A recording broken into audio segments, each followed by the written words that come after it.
কাউকে হলো পুলিশ প্রশাসনে বসিয়েছে, কাউকে হলো পার্লামেন্টে নিজে মুখ বন্ধ করে তাকে হলো তার গ্রিন কার্ড দিয়ে বলেছে তুমি যা ইচ্ছা বাংলাদেশের মানুষের সাথে গাদ্দারি করতে পারো, তোমাকে আমি গ্রিন কার্ড দিয়ে দিলাম।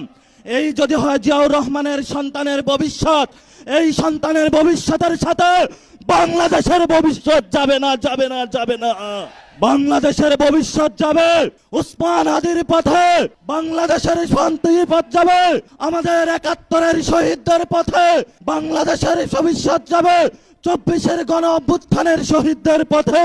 যদি এই পথে বাধা হয়ে দাঁড়ায়, আমরা তাদেরকে প্রতিরোধ করতে প্রস্তুত আছে ইনশাআল্লাহ।